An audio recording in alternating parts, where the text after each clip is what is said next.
অবৈধ মাফিয়া সরকার কোটা বিরোধী আন্দোলনকারীদেরকে রাজাকার বলে যৌক্তিক আন্দোলন দমন করতে রাতে রাতেই ছাত্রলীগের সন্ত্রাসী সংগঠন দিয়ে কোটা বিরোধী আন্দোলনকারীদের বিরুদ্ধে নৃশংস হামলা চালিয়েছে। এই হামলা সরাসরি শেখ হাসিনা জড়িত।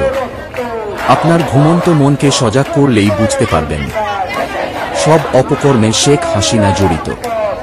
ছদ্মবেশী দেশ বিরোধী শেখ হাসিনা বাংলাদেশের জন্য অশনি সংকেত। প্লিজ সাপোর্ট দিয়ে সত্যের সাথে থাকুন। ধন্যবাদ।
প্রধানমন্ত্রীর বক্তব্য প্রত্যাহার করতে হবে।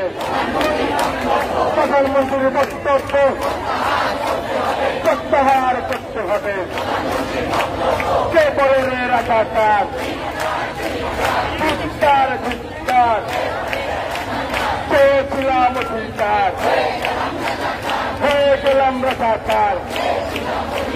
লাখো শহীদের রক্ত কেনা প্রত্যেকেরও মতের না। লাখো শহীদের রক্ত কেনা প্রধানমন্ত্রীর বক্তব্য প্রত্যাহার করতে হবে। এক দাবি এক দাবি এক সংসদে আইন করো।